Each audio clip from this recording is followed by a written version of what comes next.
खेतों वापस आए हैं ना, आके सुते हैं चंगा। राती सिर्फ साढ़े को सवा घंटा सो होया सीगा। ਹੁਣ ਜਾਂਦਾ ਮੈਂ ਜ਼ੋਰ ਦੀ ਨਮਾਜ਼ ਤੇ ਮੈਂ ਉਮਰ ਨਾਲ ਮਹੱਲੇ ਦੇ ਨਿਆਣੇ ਆ। ਅੱਛਾ, ਰੋਜ਼ੇ ਤਾਂ ਅੱਲਾ ਮੀਆਂ ਨੇ ਫਰਜ਼ ਕੀਤੇ ਨੇ ਮੁਸਲਮਾਨਾਂ ਤੇ, ਪਰ ਪਕੌੜੇ ਜਿਹੜੇ ਨਾ ਮੁਸਲਮਾਨਾਂ ਨੇ ਆਪਣੇ ਆਪ ਤੇ ਆਪ ਫਰਜ਼ ਕੀਤੇ ਹੋਏ ਆ। ਹਰ ਅਫਤਾਰੀ ਵਿੱਚ ਨਾ ਪਕੌੜੇ ਜਿਹੜੇ ਨੂੰ ਲਾਜ਼ਮੀ ਆ। ਅਸੀਂ ਵੀ ਇਸੇ ਵਾਸਤੇ ਹੁਣ ਜਾਂਦੇ ਪਏ। ਅਲਹਮਦੁਲਿਲਾ ਅਫਤਾਰੀ ਦਾ ਟਾਈਮ ਹੋ ਗਿਆ। ਅਸੀਂ ਹੁਣ ਇਸ ਟਾਈਮ ਦਸਤਰਖਾਨ ਤੇ ਬੈਠੇ ਆ, ਇੰਤਜ਼ਾਰ ਕਰਦੇ ਕਦੋਂ ਮਸੀਤੇ ਘੁੱਗੂ ਵੱਜੇ ਤੇ ਅਸੀਂ ਰੋਜ਼ਾ ਖੋਲ ਲਈਏ। ਡੋਰ ਟੂ ਡੋਰ ਜਾਵਾਂਗੇ, ਕੱਲੇ ਕੱਲੇ ਦਰਵਾਜ਼ੇ ਤੇ ਜਾ ਕੇ ਉਹਨਾਂ ਕੋਲ ਪੈਸੇ ਲਾਵਾਂਗੇ। ਕੱਲ ਵੀ ਅਸੀਂ ਗਏ ਸੀਗੇ, ਅੱਧਾ ਪਿੰਡ ਕੱਲ ਹੋ ਗਿਆ ਸੀ ਤੇ ਅੱਧਾ ਇਨਸ਼ਾਅੱਲਾ ਅੱਜ ਹੋ। अस्सलाम वालेकुम, की हाल है मेरे वीरां दा। उम्मीद करते हैं सारे वधिया हो गए। स्टार्ट करते हैं अज का नवा व्लाग। माशाअल्लाह अज पहला रोज़ा हो गया। प्रोग्राम तो साडा सीगा बई ना सैरी तो पहले व्लाग शुरू करांगे, पर जो साडी अख खुली ना उदों सैरी का टाइम खत्म होने से सिर्फ 15 मिनट रहिंदे सीगे। 7-8 मिनट रह गए सी जदों असीं आके खाना शुरू किया वा। उस तो बाद ना बिजली खराब हो गई। खराब इदां होई भी इंटरनेट भी बंद हो गया उस टाइम का, तो पिंड दे विच भी बिजली कोई नहीं हैगी। ना रोज़ा बंद होने का ऐलान होया तो ना हुई अजान। तो विचों ना कई बंदे ऐसे सीगे जिन्हां ने ना बाद ਵਿੱਚ ਵੀ ਲੱਗੇ ਰਹੇ ਖਾਣ ਤੇ ਟਾਈਮ ਸ਼ਾਮ ਦੇਖ ਕੇ ਨਾ। ਤੇ ਉਹ ਸਵੇਰੇ ਹੁਣ ਦੱਸਿਆ ਮੈਨੂੰ ਦੋ ਮੁੰਡਿਆਂ ਨੇ, ਕਹਿੰਦੇ ਯਾਰ ਅਸੀਂ ਤੇ ਨਾ ਵੀ ਇੰਨੇ ਟਾਈਮ ਤੱਕ ਖਾਂਦੇ ਰਹੇ। ਮੈਂ ਕਿਹਾ ਇਸ ਟਾਈਮ ਤੱਕ ਤੇ ਰੋਜ਼ੇ ਦਾ ਟਾਈਮ ਹੀ ਨਹੀਂ ਸੀਗਾ। 5 ਮਿੰਟਾਂ ਦਾ ਮੈਂ ਕਿਹਾ ਟਾਈਮ ਨਾ 5 ਵਜ ਕੇ ਨਾ 5 ਵਜ ਕੇ ਨਾ ਮੈਂ ਕਿਹਾ 5 ਮਿੰਟਾਂ ਦਾ ਟਾਈਮ ਖਤਮ ਹੋ ਗਿਆ ਸੀਗਾ। ਕਹਿੰਦਾ ਇੱਕ ਕਹਿੰਦਾ ਮੈਂ 15 ਮਿੰਟਾਂ ਦਾ ਖਾਂਦਾ ਰਿਹਾ, ਇੱਕ ਕਹਿੰਦਾ ਮੈਂ 13 ਮਿੰਟਾਂ ਦਾ ਹੀ ਖਾਂਦਾ ਰਿਹਾ। ਮੈਂ ਕਿਹਾ ਹੁਣ ਤੁਹਾਡਾ ਰੋਜ਼ਾ ਤਾਂ ਭਾਈ ਕੋਈ ਨਹੀਂ ਹੈਗਾ ਇੱਦਾਂ। ਬਾਕੀ ਦੇਖੋ ਹੁਣ ਬਾਕੀ ਪਿੰਡ ਵਾਲਿਆਂ ਦਾ ਕੀ ਬਣਿਆ ਹੋਏਗਾ। ਇਹ ਤਾਂ ਹੁਣ ਜਿੱਦਾਂ ਜਿੱਦਾਂ ਦਿਨ ਚੜ੍ਹੇਗਾ ਫਿਰ ਪਤਾ ਲੱਗੇਗਾ। ਚੱਲਦੇ ਹੁਣ ਖੇਤ ਦੀ ਤਿਆਰੀ ਕੀਤੀ ਖੜੇ ਹਾਂ। ਕਜ਼ਨ ਆਪਣੇ ਦਾ ਪਤਾ ਕਰਦੇ ਹਾਂ ਤੇ ਜਾ ਕੇ ਟਾਈਮ ਟਾਈਮ ਪੱਠੇ ਲੈ ਕੇ ਆਉਂਦੇ ਹਾਂ। ਜਾਣਾ ਅਸੀਂ ਜਲਦੀ ਸੀਗਾ ਕਿਉਂਕਿ ਜਮਾਤ ਹੋ ਜਾਂਦੀ ਜਲਦੀ ਤੇ ਟਾਈਮ ਨਾਲ ਫਾਰਗ ਹੋ ਜਾਂਦੇ ਆ। ਤੇ ਪਰ ਫਿਰ ਵੀ ਸਾਨੂੰ ਨਾ ਕਾਫੀ ਦੇਰ ਹੋ ਗਈ ਹੈ। ਮੋਟਰਸਾਈਕਲ ਤੇ ਅਸੀਂ ਆਪਣਾ ਕੱਢ ਕੇ ਖੜਾ ਕੀਤਾ ਬਾਹਰ, ਇਹਨੂੰ ਸਟਾਰਟ ਕਰ ਦਈਏ, ਇਹ ਹੋ ਜਾਵੇ ਗਰਮ।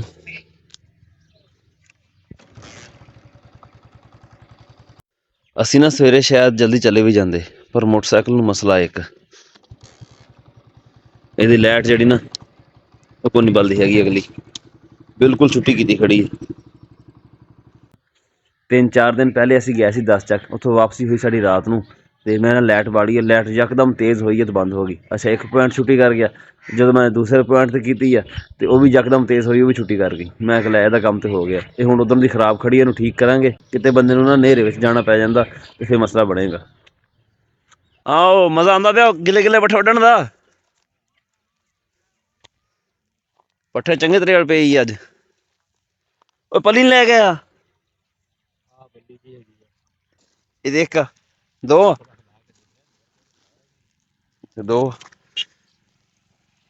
ਸਾਡੀ ਤੂੜੀ ਤੇ ਕੱਲ ਚੱਕੀ ਗਈ ਸੀਗੀ। ਕੱਲ ਦਾ ਨਾ ਮੈਂ ਕੋਈ 8-10 ਬੰਦਿਆਂ ਕੋਲੋਂ ਪਤਾ ਕਰ ਲਿਆ ਵੀ ਤੂੜੀ ਕਿਸੇ ਕੋਲੋਂ ਵਿਕਾਊ ਹੋਵੇ ਲੈ ਲਈਏ, ਪਰ ਤੂੜੀ ਕੋਈ ਨਹੀਂ ਮਿਲੀ ਹੈਗੀ। ਇਹ ਕੱਲ ਉਮਰ ਕੋਲ ਤੂੜੀ ਲਈ ਸੀਗੀ, ਅੱਜ ਅਸੀਂ ਪਲੀ ਲੈ ਕੇ ਪਹੁੰਚ ਗਏ ਹਾਂ ਦੀਮੀ ਕੋਲ। ਇਹਦੇ ਕੋਲ ਪਤਾ ਕਰਦੇ ਹਾਂ ਤੇ ਪਾਂਡੇ ਤੂੜੀ ਦੀ ਲੈਂਦੇ ਹਾਂ ਇਹਦੇ ਕੋਲੋਂ। 2-3 ਦਿਨ ਤੇ ਲੰਘਣ ਨਾ ਤੇ ਅੱਲਾ ਖੈਰ ਕਰੇ, ਉਦੋਂ ਤੱਕ ਨਾ ਕੋਈ ਜੁਗਾੜ ਹੋ ਜਾਏਗਾ। ਇੰਨੀਆਂ ਆਵਾਜ਼ਾਂ ਮਾਰੇ ਸੁਣੀ ਨਹੀਂ ਆਵਾਜ਼ ਤੂੰ। ਕਾਲ ਮੇਰਾ ਪੈਕੇਜ ਮੁੱਕਿਆ ਹੋਇਆ।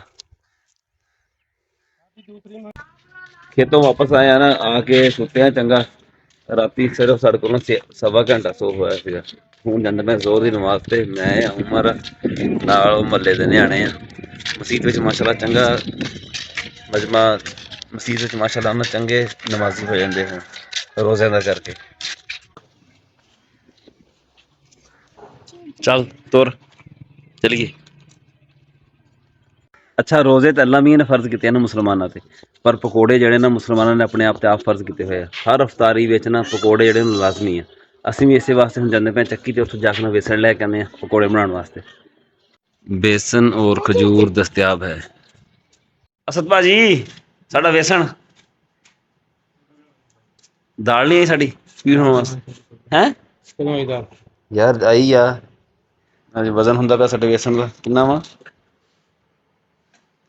4 किलो हुण किन्ना 5 किलो करके देंगा। वैसे असी पकौड़े खाते रहीदा वा, पर रोज़ियां में रोज़ा खोल के पकौड़े खाने ना उदा ठीक नहीं होंगे सेहत वास्ते। पर लोग नहीं समझते है इस गल। जिन्ना बेसन पूरा साल च विकदा ना उन्ना कले रोज़ा च विक जाता। हाँ सद अद्धा किलो तेल माशाअल्लाह। असदी हुणां ने खजूरां भी रखियां हुई बेचण वास्ते। हथ नाल नहीं बनदा खजूरां हैं। अच्छा, रोज़े आ बंदा खजूरां खा के चेक भी नहीं कर सकता। ਅਲਹਮਦੁਲਿਲਾ ਅਫਤਾਰੀ ਦਾ ਟਾਈਮ ਹੋ ਗਿਆ। ਅਸੀਂ ਹੁਣ ਇਸ ਟਾਈਮ ਦਸਤਰਖਾਨ ਤੇ ਬੈਠੇ ਹਾਂ, ਇੰਤਜ਼ਾਰ ਕਰਦੇ ਕਦੋਂ ਮਸੀਤੇ ਘੁੱਗੂ ਵੱਜੇ ਤੇ ਅਸੀਂ ਰੋਜ਼ਾ ਖੋਲ ਲਈਏ।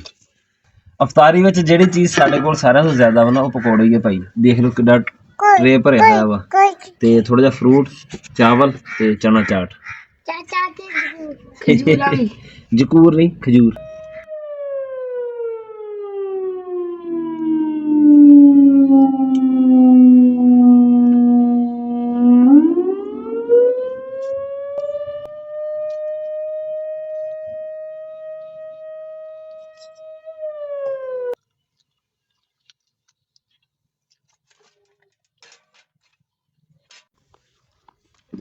अस्सलाम वालेकुम, क्या हाल है जी? और ठीक हो? बाकी टीम मेरे आ रही आंदी पई। अच्छा, ਅਸੀਂ ਜਾਂਦੇ ਪਏ ਲੋਕਾਂ ਕੋਲੋਂ ਨਾ ਡੋਨੇਸ਼ਨ ਇਕੱਠੀ ਕਰਨ ਵਾਸਤੇ।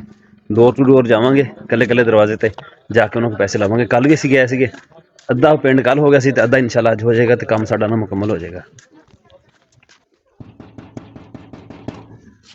जी यूट्यूब भाई अस्सलाम अस्सलाम वालेकुम, की हाल है जी? जी भाई ठीक हो? ਹੋਰ अस्सलाम वालेकुम सर, क्या हाल है? ਅੱਛਾ, ਤੁਹਾਡੇ ਕੋਲ ਆਏ ਆ। ਉਹ यार लाइट ਦੇ ਥੱਲੇ ਮਾਰਨ ਨਾ ਲਾਈਟ ਤੇ ਮਾਰਨੀ ਆ, ਅੰਨਾ ਤੋਂ ਆਇਆ ਹੀ ਅੱਗੇ ਮੂੰਹ ਦਿਖਾਣਾ ਨਾ ਲੋਕਾਂ ਦਾ। ਅੱਛਾ, ਉਹ ਫਲਾਹੀ ਕਮੇਟੀ ਵਾਸਤੇ ਪੈਸੇ ਇਕੱਠੇ ਕਰਦੇ ਫਿਰਦੇ ਆ, ਡੋਨੇਸ਼ਨ। ਅੱਛਾ ਹਾਂ, ਉਹ ਕਿਹੜੇ ਮਕਸਦ ਵਾਸਤੇ ਕੋਈ ਪਤਾ ਵੀ ਲੱਗਾ? ਆ ਜਿਹੜੇ ਬਲਬ ਸ਼ਲਬ ਲੱਗੇ ਆ ਹਾਂਜੀ ਲੋਕਾਂ ਦਾ ਰਾਸ਼ਨ ਵਗੈਰਾ, ਅੱਛਾ ਜੀ ਤੇ ਹੋਰ ਕੋਈ ਦਵਾਈ ਸ਼ਵਾਈ ਵਾਲਾ ਕੋਈ ਮਸਲਾ ਹੋਵੇ ਕਿਸੇ ਦਾ, ਤੇ ਅੱਛਾ ਗਰੀਬ ਬੰਦੇ ਦਾ ਕੋਈ 500 1000 10,000 ਜਿੰਨਾ ਦੇਣਾ।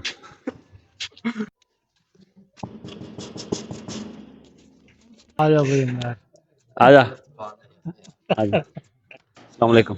नहीं ये गलत बात है, जिस की है? बच्चे की तस्वीर बनवा रहा है फिर जो तेरे गलत हाँ, वो तो ठीक सी है, उस टाइम ठीक वो तो सही घूमते फिरते हैं, हुण गलत बात है। अच्छा, वो कमेटी ਦੇ ਪੈਸੇ ਇਕੱਠੇ ਕਰਦੇ ਫਿਰਦੇ ਆ, ਲਿਆ ਕੇ ਦੇ ਕੋਈ ਹਸਬ ਤੌਫੀਕ ਜਿੰਨੇ ਹੋ ਸਕਦੇ। 1000-1500 ਥੱਲੇ ਨਾ ਹੋਣ।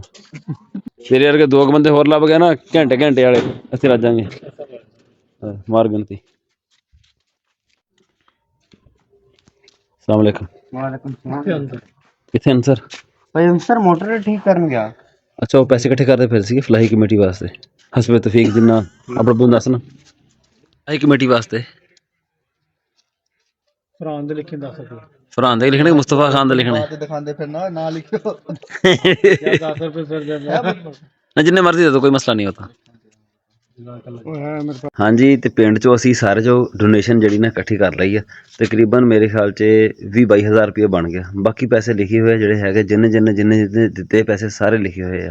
ਅੱਗੇ ਅਸੀਂ ਲੈਂਦੇ ਸੀ, ਜਿਹੜੇ ਘਰ ਪੱਕੇ ਸਾਡੇ ਨਾਲ ਲੱਗੇ ਹੋਏ ਸੀ ਉਹਨਾਂ ਕੋਲ ਲੈਂਦੇ ਸੀਗੇ, ਪਰ ਇਸ ਵਾਰੀ ਨਾ ਅਸੀਂ ਹਰ ਦਰਵਾਜ਼ਾ ਖੜਕਾ ਕੇ ਨਾ ਉਹਦੇ ਕੋਲ ਪੈਸੇ ਲਏ ਆ। ਬਾਕੀ ਜਿੰਨਾ ਜਿਹਦੀ ਮਰਜ਼ੀ ਨਾ ਉਹਨੇ ਦੇ ਦਿਓ, ਕੋਈ ਮਸਲਾ ਨਹੀਂ ਹੈਗਾ। ਹਸਬੇ ਤੌਫੀਕ ਜਿੰਨਾ ਜਿਹੜਾ ਕੋਈ ਫਰਦਾ ਨਾ ਦੇ ਦਿੰਦਾ ਉਹਨਾਂ। ਸਾਡਾ ਅੱਜ ਦਾ ਵਲਾਗ ਇੰਨਾ ਹੀ ਸੀਗਾ।